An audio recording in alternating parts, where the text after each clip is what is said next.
We all know this land for its labyrinth of rivers and the longest natural sea beach.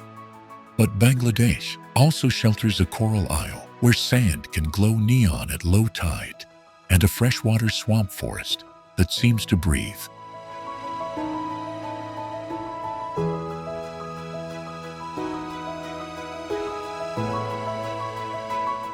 From Kwaikata's rare double horizon to St. Martin's hidden coral graveyards and mist-draped valleys where clouds cascade like waterfalls, these surprises will make you rethink everything you thought you knew about this place.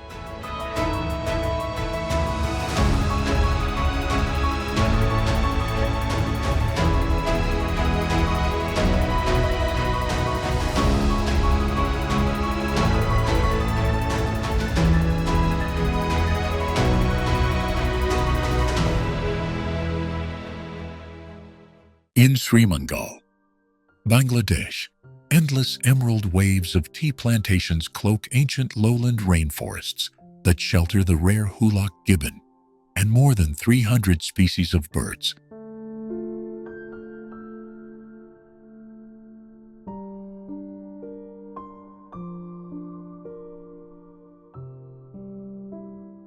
Do you know that Sreemangal is where the famous 7-layer tea was perfected?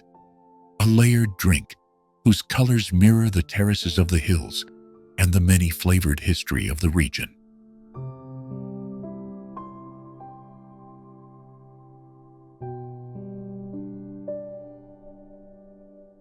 Here, mist moves like slow rivers through teak and bamboo, tracing pathways used for centuries by tribal communities and migratory wildlife.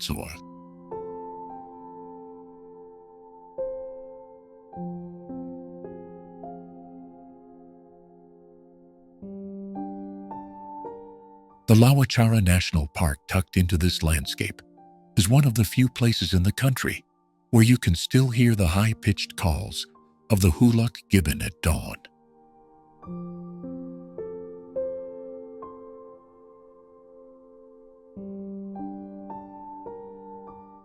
Visit the tea gardens and you will see rows of neat green leaves harvesting sunlight that will later travel to cups around the world.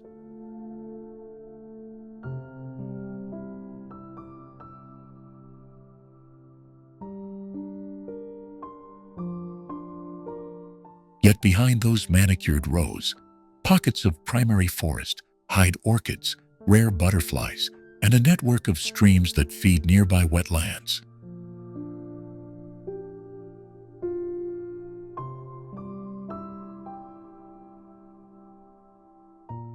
Baikabil, just a short ride from Sreemangal, flips the story from plantation to water world, where thousands of migratory birds winter among reed islands.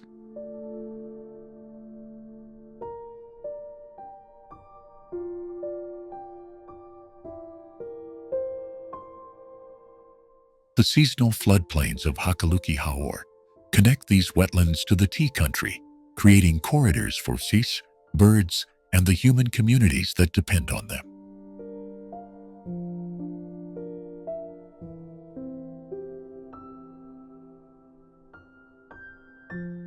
Walk with a local tea picker, and you will hear songs that mark the rhythm of plucking, recipes passed down for honey and jaggery sweets, and tales of elephants that once moved through these valleys.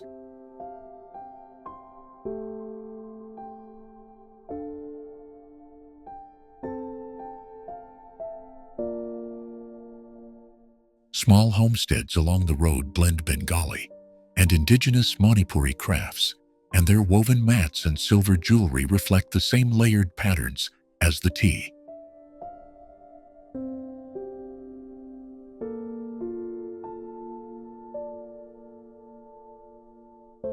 Conservation efforts here are cautious but powerful, linking park rangers, villagers, and scientists in mapping corridors for wildlife.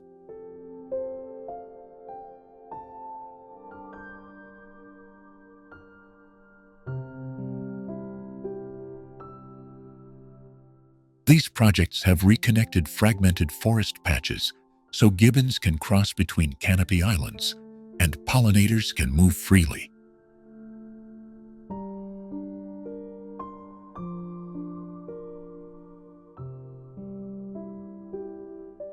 Sreemangal's microclimate, cooled by frequent rain and shrouded in fog, nurtures fungal and insect life that few other tea regions support.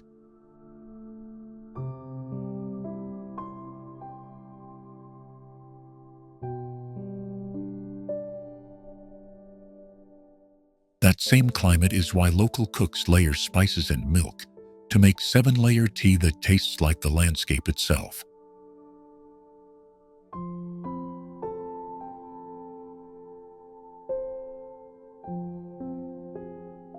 In this short stretch of Sylhet, culture and ecology fold into one another. Every bird call, every teacup, every river bend tells a story of survival and change.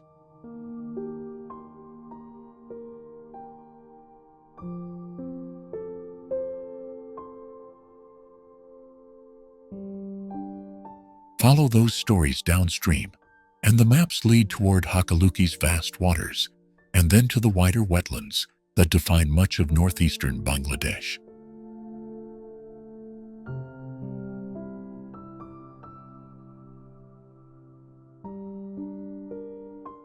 To understand Sreemangal is to watch how a single landscape can sustain livelihoods, rare species, and culinary traditions simultaneously.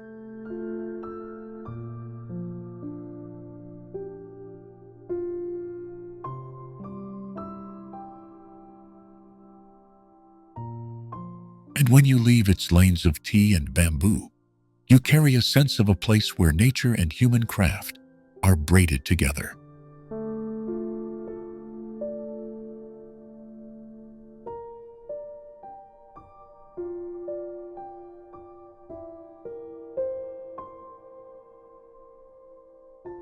Kolkata's sweeping beach in Bangladesh is one of the world's few seashores where visitors can watch both sunrise and sunset over the Bay of Bengal from the same stretch of sand. Do you know that local seafarers report a rare optical mirage on certain humid mornings, a wavering double horizon that seems to fold the sea upon itself and has no clear scientific documentation here?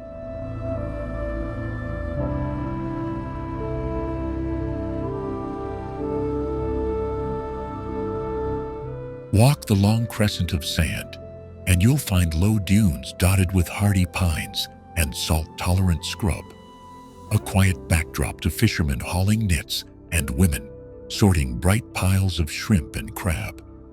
From the shore, the landscape gently links to the inland Kolkata Reserved Forest, where the shade keeps secrets of migratory birds, and the line of palms points the eye toward the remote islands that skirt the coast.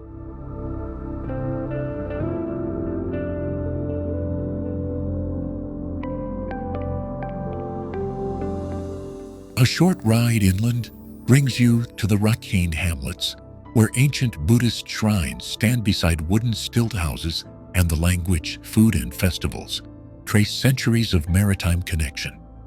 Those communities are the living bridge between seafaring traditions and the tiny embankment villages that follow the tidal rivers north, forming a human map that mirrors the coastline's curves.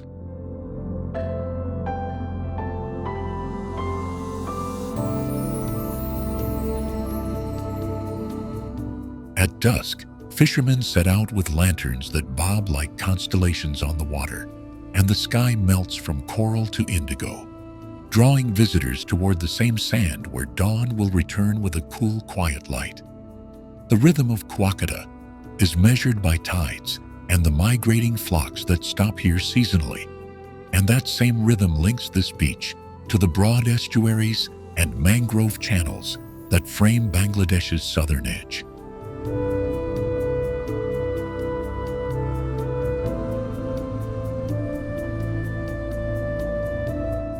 Explore the markets at sunrise, and you will taste salt, dried fish, and freshly cut coconut while listening to stories of ships that once threaded these waters, their roots echoed in local songs. Follow a coastal path, and one place naturally becomes the next. beach to forest, village to estuary, so that Kolkata is less a single destination than a gateway to the living coastline of Bangladesh.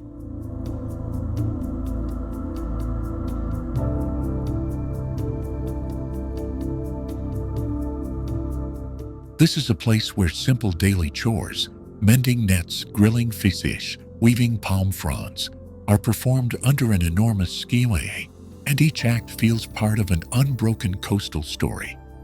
Here, horizons connect. The sand points to far-off islands, the rivers point inland, and every step on Kolkata's shore invites you to follow Bangladesh's coastline further, where the next wonders wait.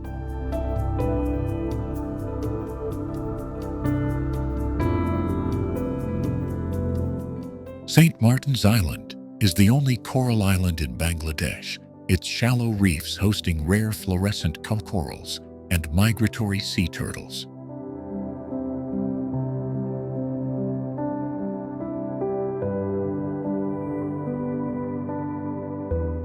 Do you know St. Martin's harbors a seasonal beach called Chera Dweep that appears only at low tide, stretching like a sand ribbon into the Bay of Bengal?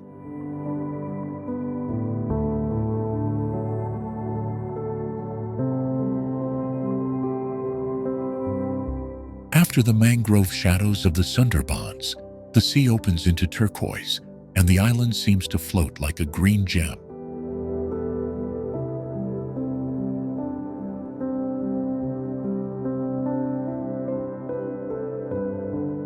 Fishermen navigate waters where coral gardens cradle tiny fish, and the island's households harvest coconut and dried fish with time-worn rituals.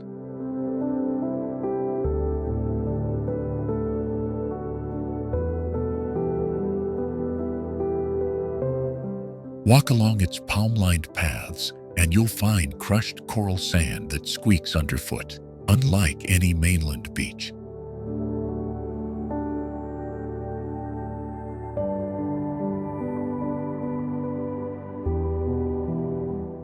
At dawn, the reef glows, and local women wade to pick seaweed and collect shells used in crafts sold to passing boats.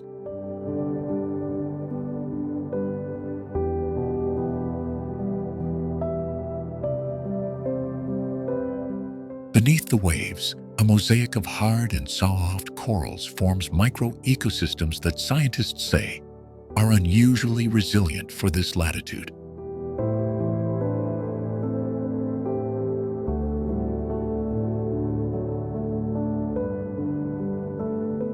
Seasonal arrivals include spotted dolphins and scores of migratory birds that use the island as a brief resting point.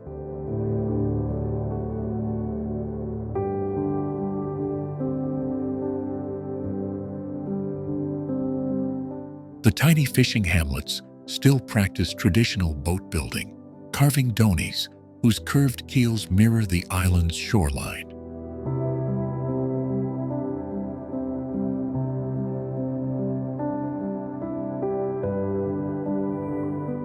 Visitors come to snorkel shallow flats, where you can trace the outline of submerged coral gardens from clear water vantage points.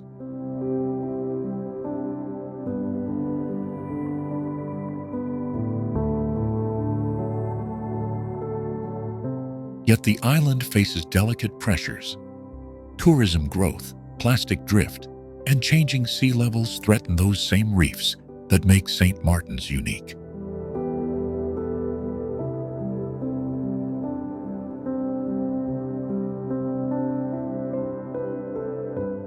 Local conservationists stage beach cleanups and coral restoration dives, trying to balance livelihoods with protection of the living reef.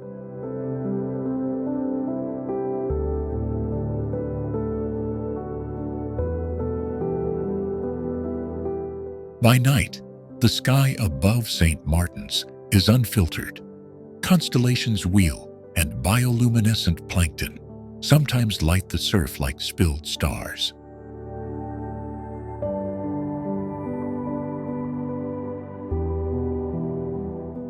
Linking from here, the journey continues to nearby Teknaf, where the mainland meets the sea, carrying stories of trade and tide.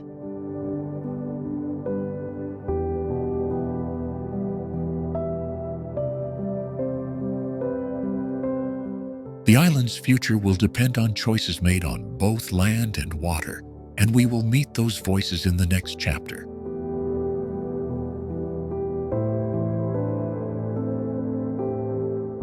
In the mist-shrouded hills of Bandarban, you can stand beneath Saka Hafong, one of Bangladesh's highest peaks, rising above 1,000 meters and harboring cloud forests, rarely found in delta nations.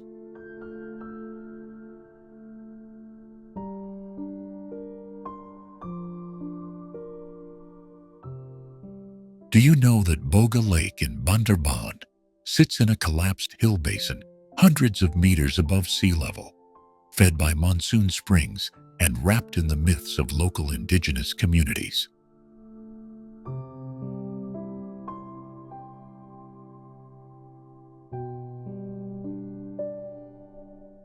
Nafakum, a plunging cascade on the Sangu River, becomes an inland whitewater spectacle when the rains arrive, turning the hills into a thunderous amphitheater.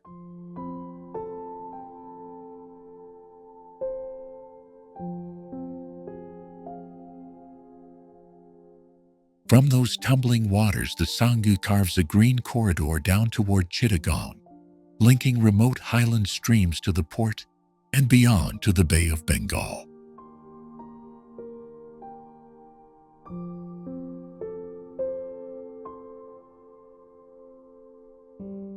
Bandarban's Marma, Bawum, and Kasi villages perch along ridgelines, their woven textiles and jum fields forming an intimate map of life, shaped by rain and stone.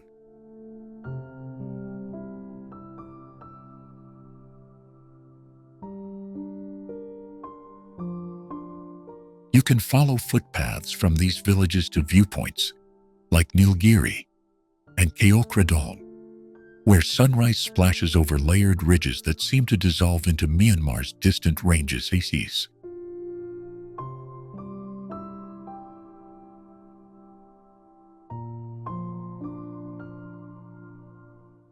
Every river valley opens into a new landscape.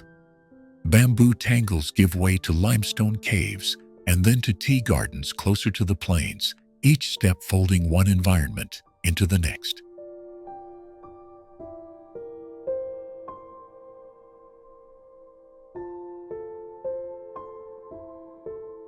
A single trek might move you from the roar of waterfalls to quiet sanctuaries, where orchids and elusive hillbirds still find refuge.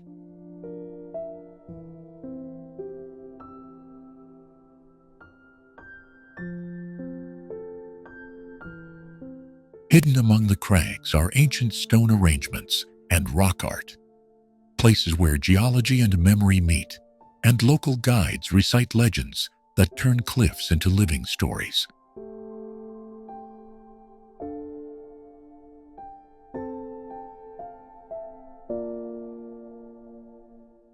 From Bandarban, the land folds down toward the lowland paddy plains, so every stream that starts here becomes part of a larger river story, stretching to the sea.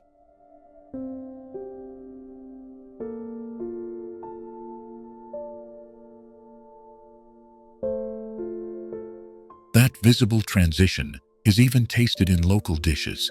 Fermented bamboo shoots and spicy hill stews speak to an agriculture shaped by altitude and monsoon.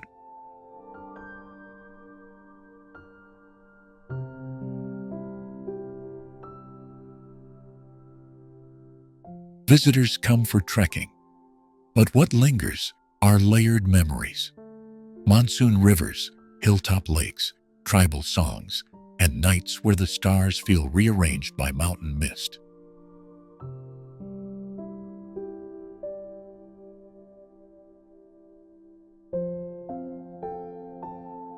Follow the Sangu out of Bandarban, and each bend hints at another secret. Waterfalls deeper in the forest, villages with distinct languages, and trails that eventually meet coastal trade routes.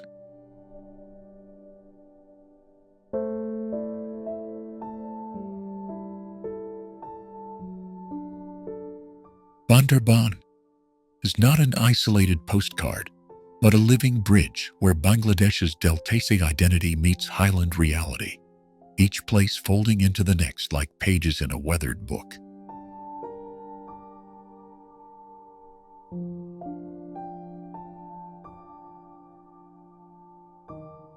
Exploring here reshapes what you think you know about the country. Not only endless plains, but a landscape that rises into cloud forests and cradles high-altitude lakes between peaks.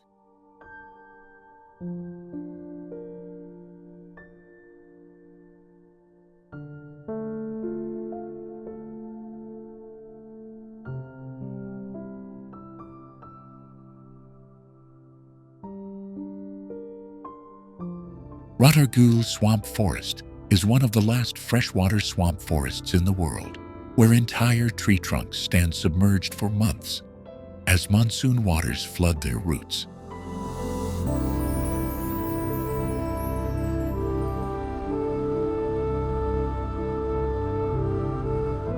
Do you know that Ratargul turns into a floating cathedral each rainy season? Its narrow waterways reflecting an emerald ceiling so perfectly that you cannot tell where water ends and sky begins.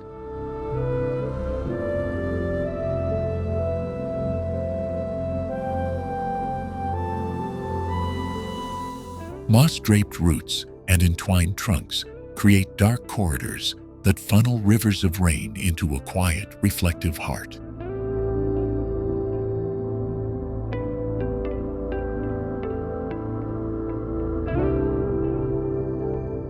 Boats glide like silent thoughts through this drowned forest, revealing orchids clinging to branches and kingfishers sketching blue streaks across the glassy surface.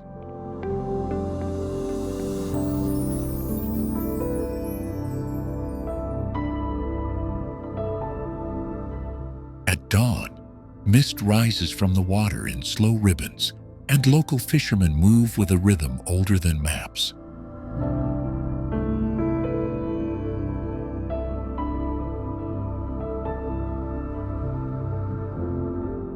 Beyond the reeds, you might spot otters playing, or the ghostly outline of the endangered Asian elephant footprints left on the riverbank during dry months.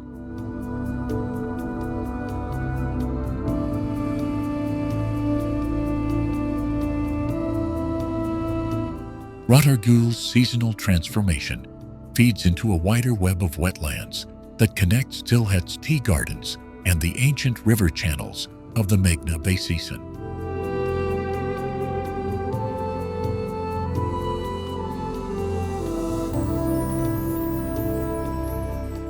This living link helps replenish fish nurseries and carries nutrients that support rice fields and mangroves farther downstream in the Sundarbans during lean seasons.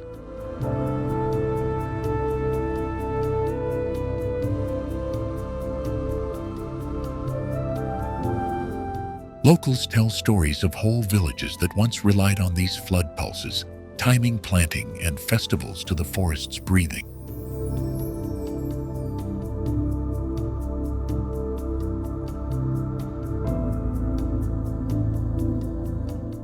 Scientists now study Ratargul to understand freshwater resilience, hoping its hidden cycles can teach us how to live with rising waters rather than fight them.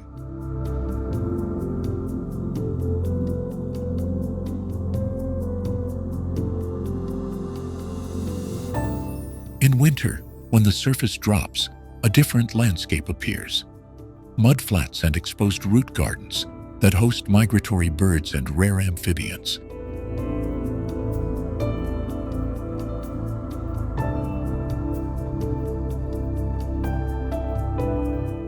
Each shift hints at an ancient choreography between river and forest, a fragile performance held together by seasonal memory.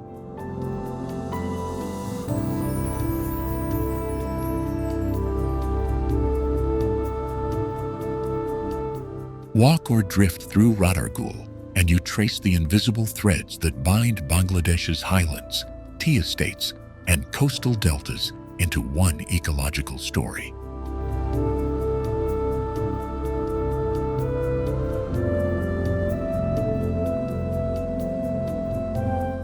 Stay with us as we follow those threads from the submerged avenues of Ratargul to the salt-sculpted edges of the Sundarbans and the misty hills beyond.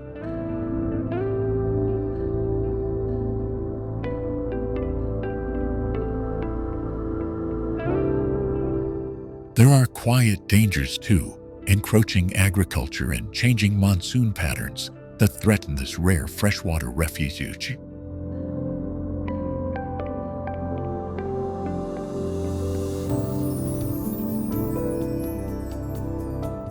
Understanding Ratargul is not just an exercise in conservation, it's a lesson in patience, adaptation, and the delicate balance that keeps an entire region alive.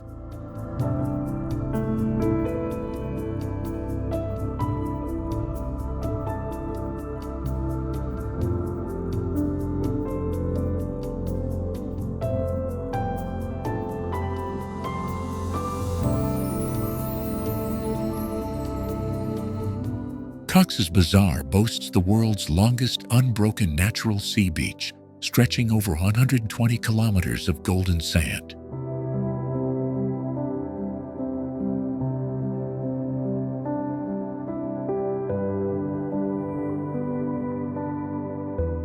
Do you know Cox's Bazar hides ancient coral boulders at Inani Beach that emerge like black jewels at low tide?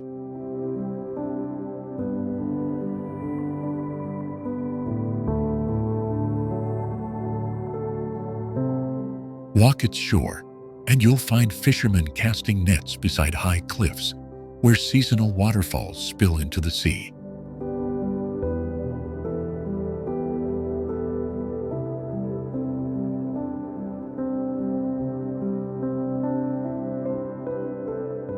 From there, the coastline threads toward Himchari National Park, where evergreen slopes drop into saline lagoons teeming with migratory birds.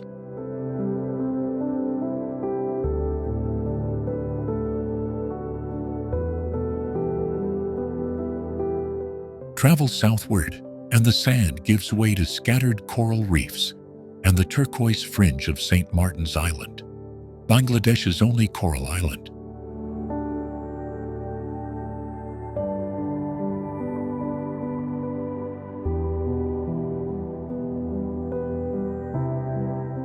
The island's crescent of reef supports colorful fish and tiny settlements that still rely on hand-harvested sea cucumbers and seashells.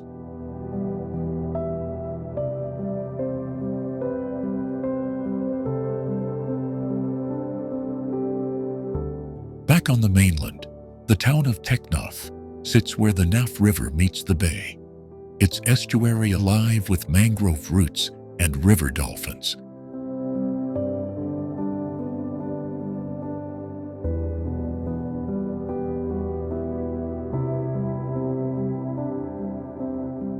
Fishermen here navigate shifting channels at dawn, following shoals that redraw the map after every monsoon.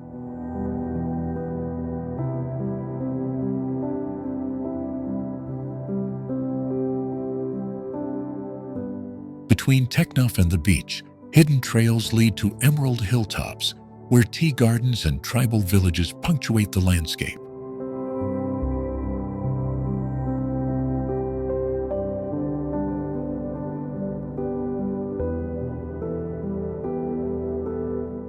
Local guides will tell you how ancient trade routes once threaded these hills, carrying silks and spices across the bay.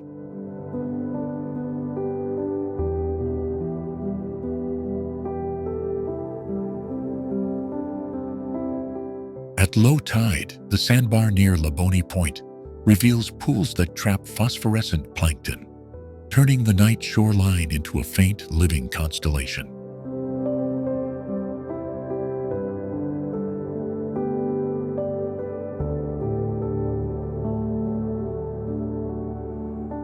Children run barefoot along paths carved by crabs, while elders recall shipwreck stories that washed strange artifacts ashore.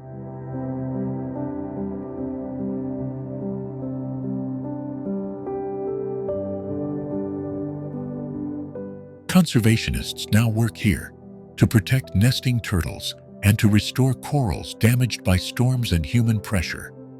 Their quiet patrols link the beach's tourist bustle with fragile ecosystems that few visitors notice beyond the sun and surf.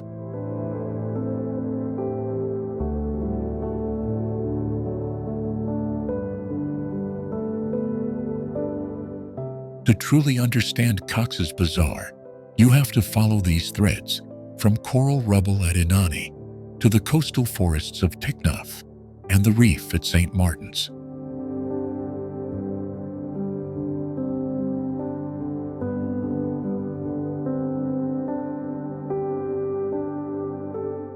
Only then does the coastline reveal itself, not as a single long beach, but as a living mosaic of rare interconnected wonders.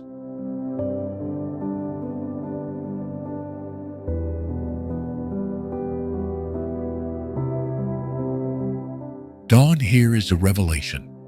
The horizon unspools fishing boats like scattered beads while kites soar above drying nets. Beneath that simple rhythm, generations have sculpted rituals around tides, moon phases, and the migration of fish.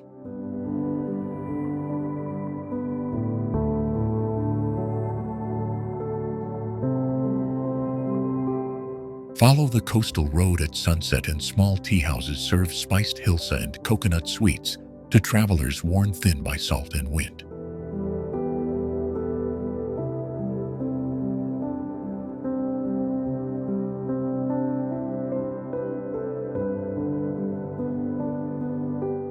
These flavors are as much a map of the place as any guidebook, telling stories of sea, river, and human resilience.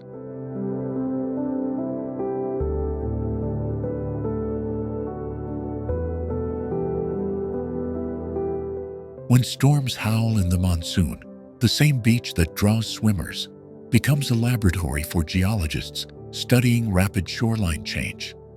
Researchers track sand movement here to learn how other deltas worldwide might respond to rising seas.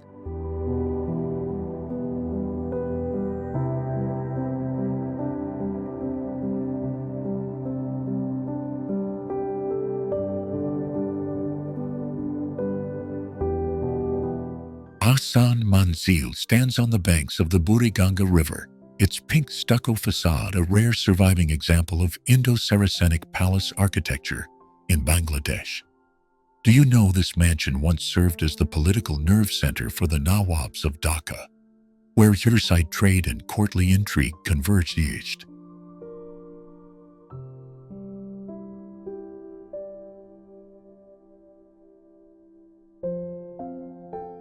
Inside, the Grand Durbar Hall still echoes with the hush of courtly protocol and the glint of imported chandeliers, an unlikely museum of private lives made public.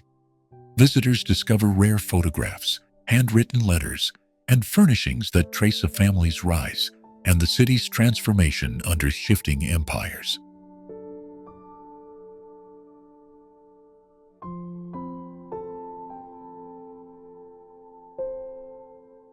The palace's western balconies offer a view across the river that once linked elite households to the teeming Ratargul, a connection that shaped trade and social life. That riverine link explains why Ahsan Manzil was not only a home, but also a center of political maneuvering and informal diplomacy.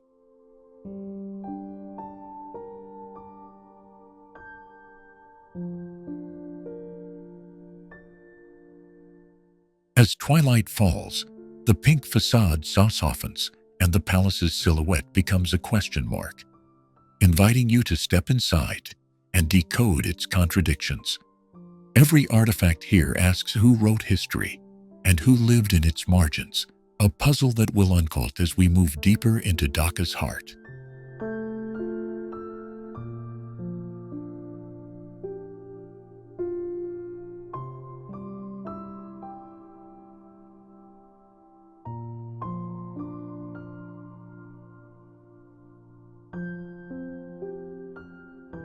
Kaptai Lake holds one of the world's largest artificial archipelagos, where forested hilltops in the Chittagong Hill Tracts became islands when the Karnafuli River was dammed.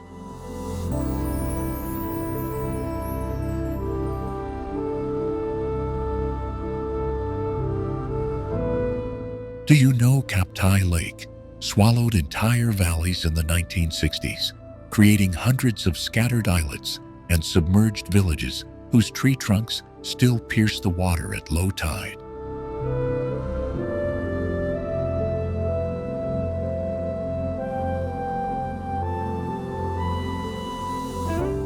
The dam that made it transformed not just the landscape, but the local way of life, shifting fishermen, farmers, and tribal communities onto boats and small island plots.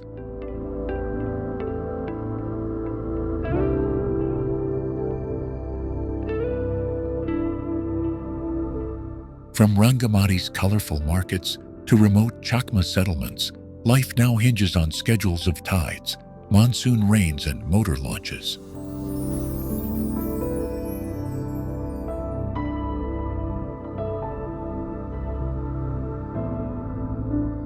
Kaptai's glassy surface reflects knife-edged ridges and tea gardens by day and becomes a corridor for migrating birds each winter.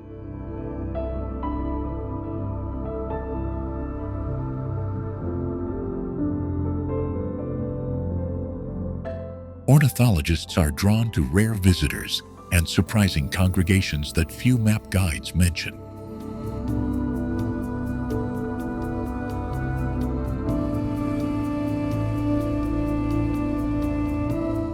When the monsoon recedes, skeletons of submerged forests rise like black fingers, hinting at entire hamlets that vanished beneath the reservoir.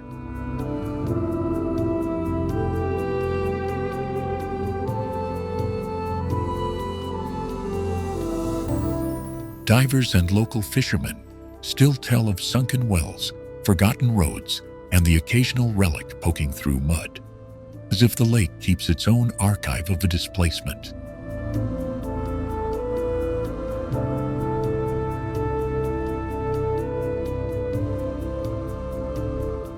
Yet Kaptai is not only a memory of loss.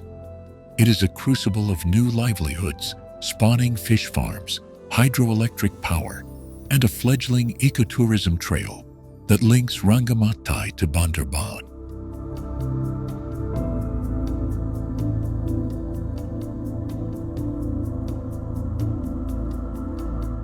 Boat tours slide past floating vegetable gardens and stilted houses where artisans weave bamboo and craft tales of migration, making the water a marketplace for culture as well as commerce.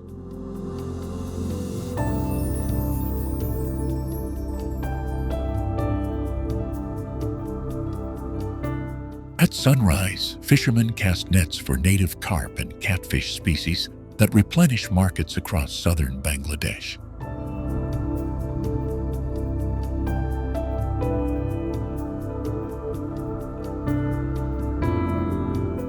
Local cooks adapt recipes to these freshwater catches, creating flavors that trace the lake's transformation from river valley to reservoir.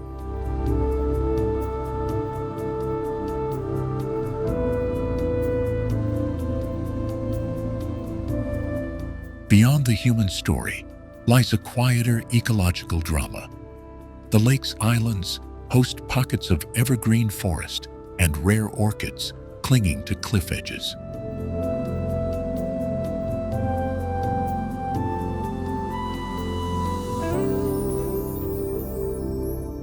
Researchers find microhabitats on these islets that act like isolated laboratories, showing how species survive fragmentation in real time.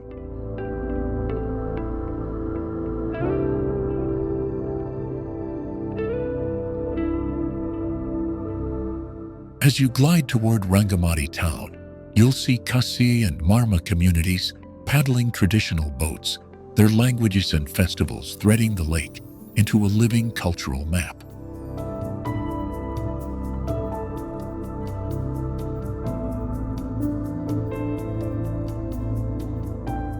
This is where the water connects to upland tea estates, misty hill roads, and the winding Karnafuli, reminding us that Kaptai Lake is both a product of engineering and an enduring natural stage.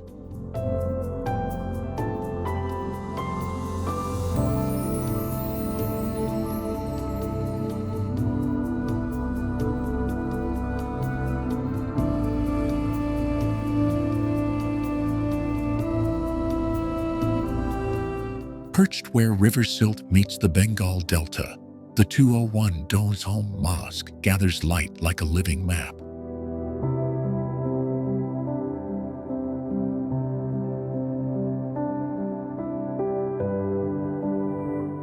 Its layered cupolas form a staggering constellation of shadows that shift with the tides and seasons.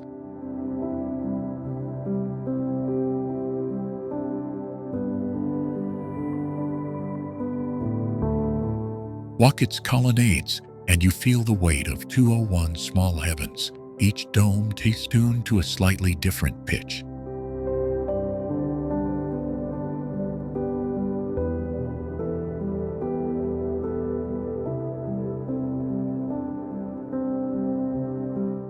Conservationists now study its microclimate.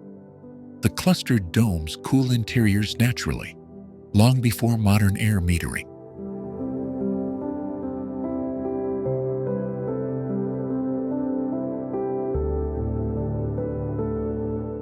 Follow the faded ochre path from the mosque, and it threads toward mangrove channels, linking human design to wild delta systems.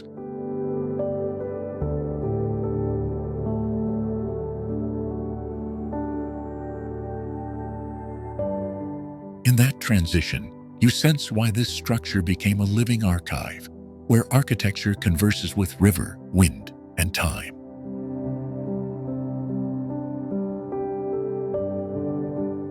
Kaptai Lake in Rangamati is the largest man-made lake in Bangladesh, its deep blue expanse punctuated by hundreds of forested islands.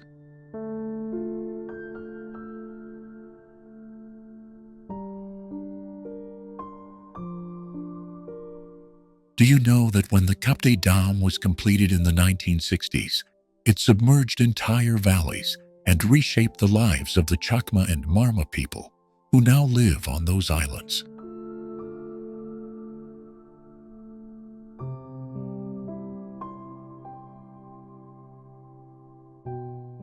Boat travel here is not tourism as much as daily life, with traders, weavers, and fishermen crisscrossing the waterway.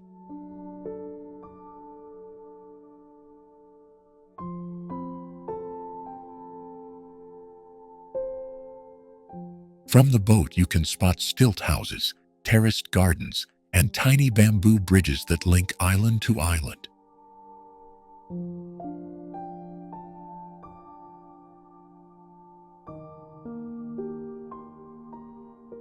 Rangamati's markets hide astonishing handicrafts, Chakma silver filigree, Marma wood carving, and woven garments whose patterns map clan histories.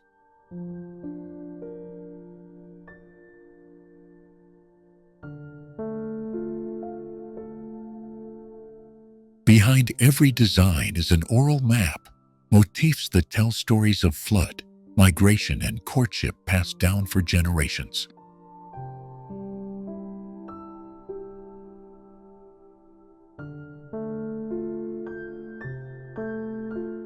Climb up from the lake into the hills, and you reach Sajek, where mist pours into the valley and night skies are unnaturally star-bright.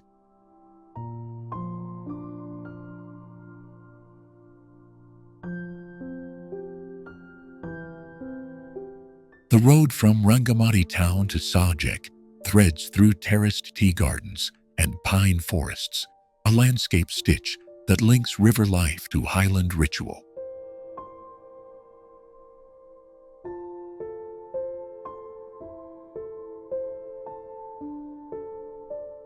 At sunrise, low clouds wash over the ridge, and local guides point out medicinal plants used in Chakma healing ceremonies.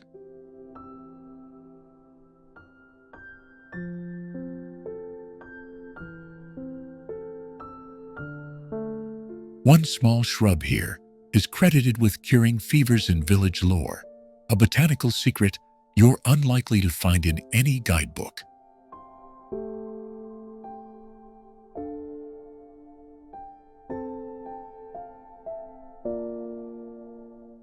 Back on Kaptai, islands hold secret festivals, canoe races, bamboo pole dances, and river burials that honor ancestors of the hills.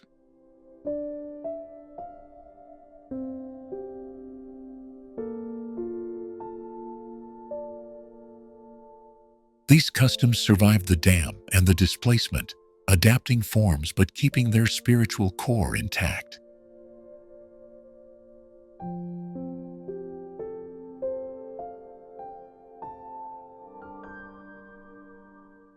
Rangamati's museums and living rooms both display cradles carved in intricate motifs that mirror the rippling lake.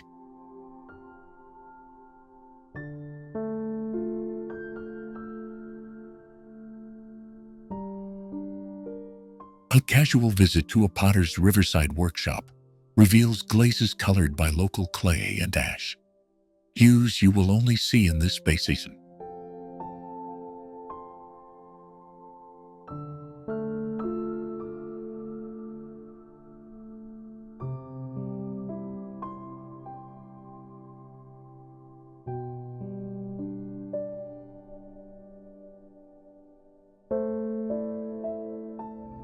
Sajek Valley in Bangladesh perches on one of the country's highest plateaus, where entire valleys vanish beneath a living sea of clouds.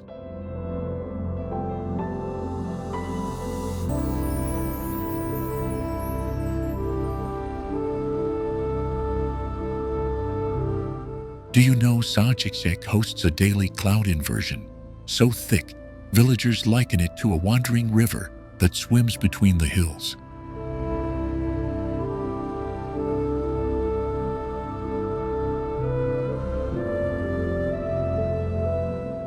From ridgelines that slice the horizon, you can watch clouds climb, drown, and then give way to a sun that paints bamboo slopes gold.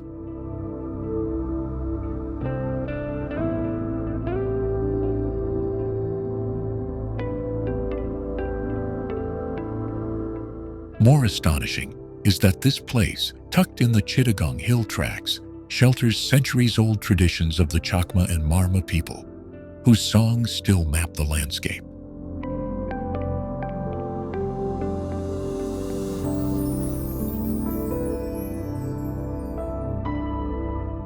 Trails here do not just lead to viewpoints, they stitch together village life, tea terraces and wind-carved cliffs that change mood with every hour.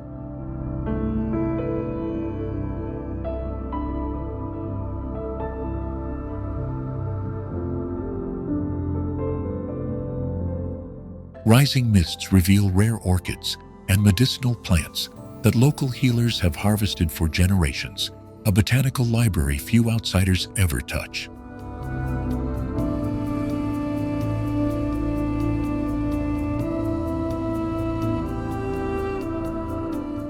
At dawn, you might see farmers tend tiny clearings, while beyond them, unwinding roads promise further discoveries in Rangamati and Kagrachari. Those roads thread past stilted homes and bamboo bridges toward neighboring hills, so one valley's story folds naturally into the next.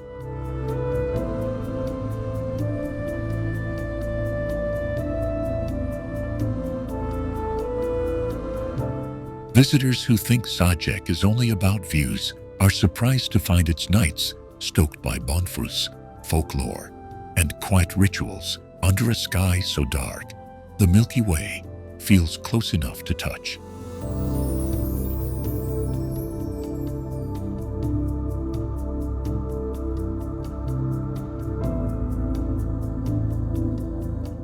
Even the weather here plays storyteller. Sudden winds chase clouds into new patterns and unleash vistas that disappear minutes later.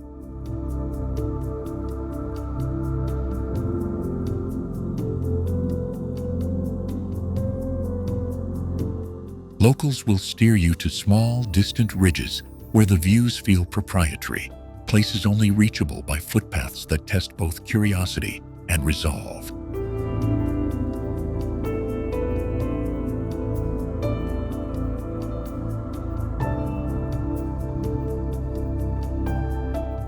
Hike just a little further, and the valley opens into routes leading toward teak forests and hidden waterfalls that sketch the map of the wider hill country.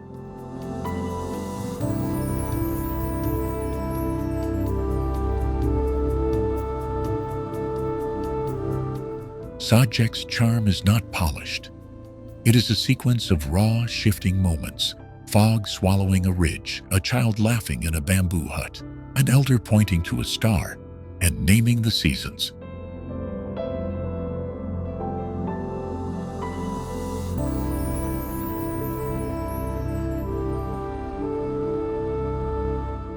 And because Sajek connects by narrow lanes to deeper stretches of the Chittagong Hills, every photo here is an invitation to travel farther.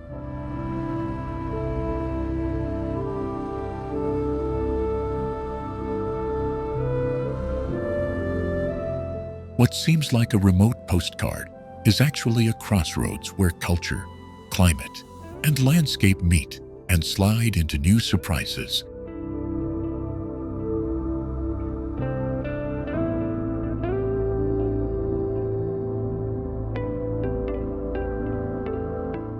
Stay with this valley a single day, and you'll leave with questions. Where did that cloud bank go? Who made this earthen terrace? What waits beyond the next ridge?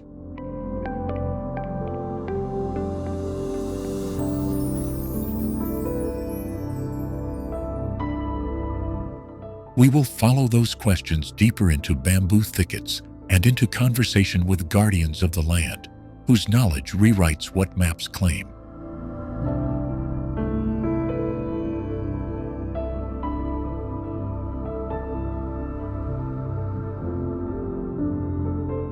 By tracing a single ridge from Sajek into its neighbors, the greater story of Bangladesh's hill country unfurls, and a simple visit becomes a beginning.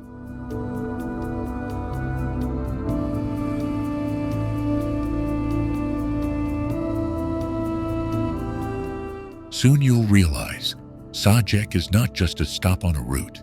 It is the first page of a larger traveler's atlas, written in fog and stone.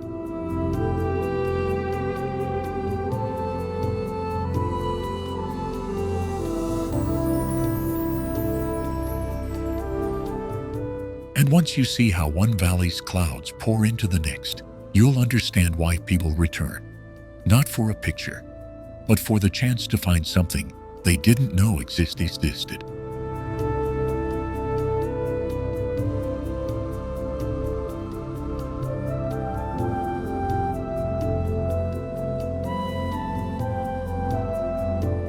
Ratargul Swamp Forest is one of the last freshwater swamp forests in the world, where entire tree trunks stand submerged for months as monsoon waters flood their roots.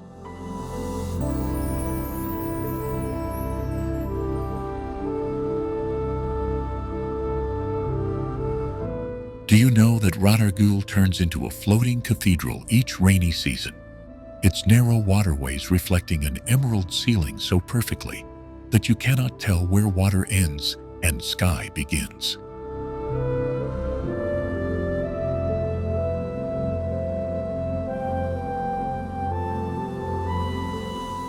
Moss-draped roots and entwined trunks create dark corridors that funnel rivers of rain into a quiet, reflective heart.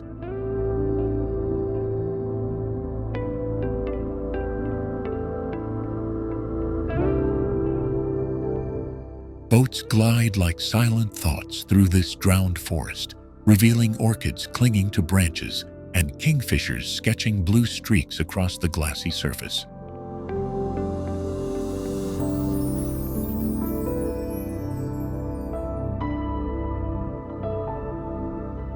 At dawn, mist rises from the water in slow ribbons, and local fishermen move with a rhythm older than maps.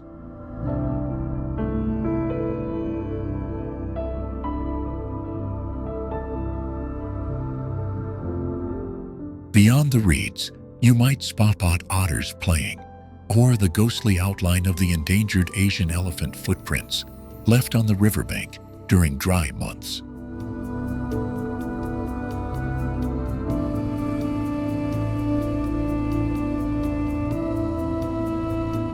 Ratargul's seasonal transformation feeds into a wider web of wetlands that connects Sylhet's tea gardens and the ancient river channels of the Meghna Basin.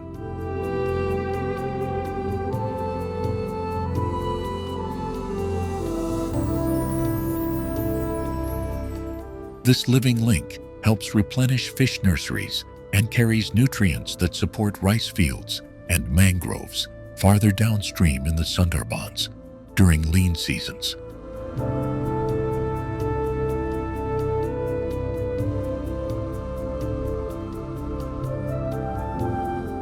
Locals tell stories of whole villages that once relied on these flood pulses, timing planting and festivals to the forest's breathing.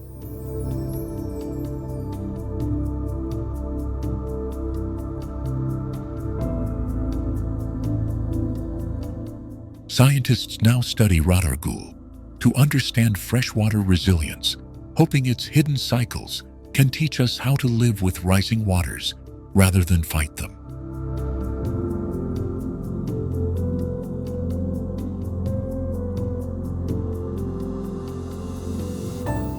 In winter, when the surface drops, a different landscape appears. Mudflats and exposed root gardens that host migratory birds and rare amphibians.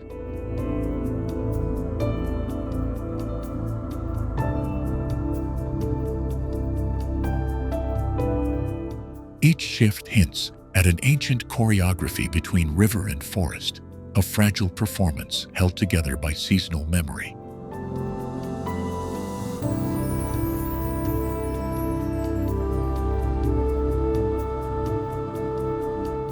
Walk or drift through Ratargul, and you trace the invisible threads that bind Bangladesh's highlands, tea estates, and coastal deltas into one ecological story.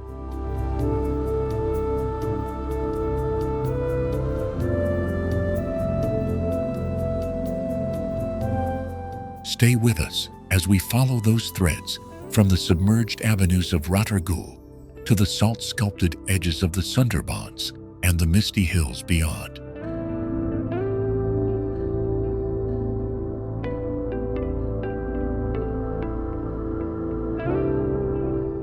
There are quiet dangers too, encroaching agriculture and changing monsoon patterns that threaten this rare freshwater refuge.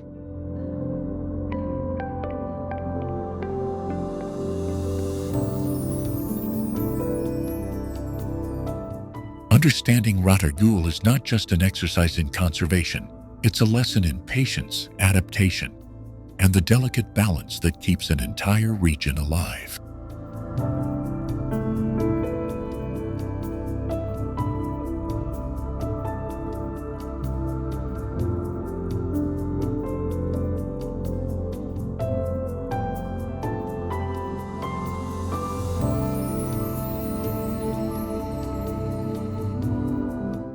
From the mangrove labyrinth of the Sundarbans, where tidal rivers write new shorelines every season, to the tea terraces of Sreemangal that smell of rain-soaked green, Bangladesh stitches landscapes few countries can claim.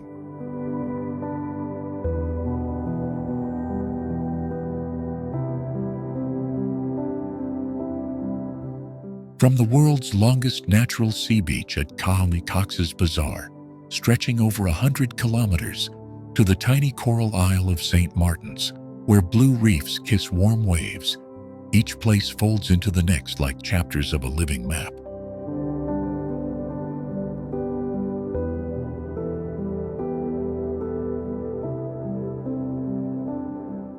You can follow the trail from the salt-streaked coasts inward to Kuakata's double horizon, and onward to the fishermen's boats at Barisal, and the waterways carry their stories toward Dhaka's throne.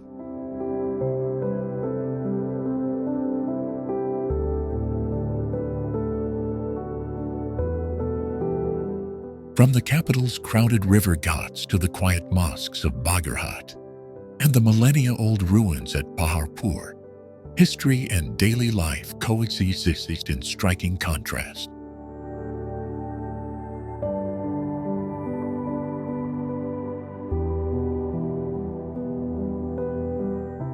Climb into the Chittagong hill tracks and the colors change again, with tribal villages and mist-shrouded hills linking the highland cultures to lowland rivers.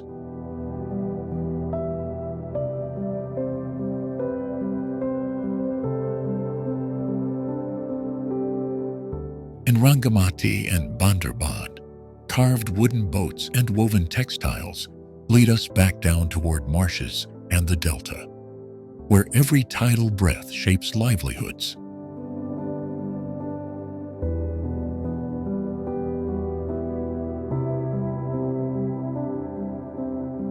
This is a land of surprising ecological stitches: mangrove tigers shadowing shrimp farms, tea estates neighboring biodiversity hotspots, and coral reefs surviving in surprisingly warm waters.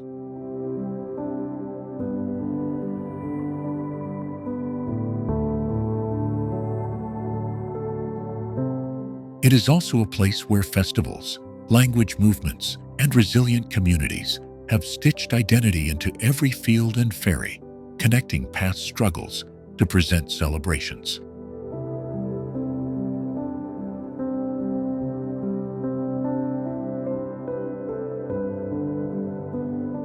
Yet these connections are fragile, threatened by rising seas, river erosion, and hurried development that can erase what took centuries to grow.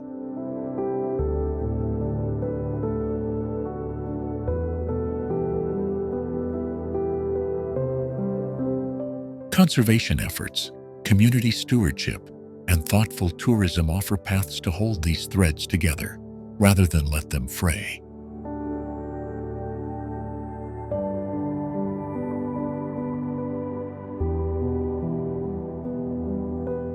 So when you leave this story, carry more than images.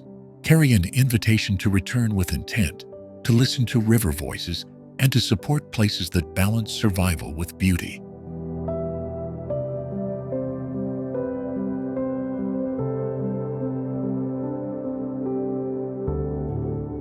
Because Bangladesh is not a single scene, but a moving tapestry, and its true wonder lives in how every place always leads you to the next, waiting to be understood.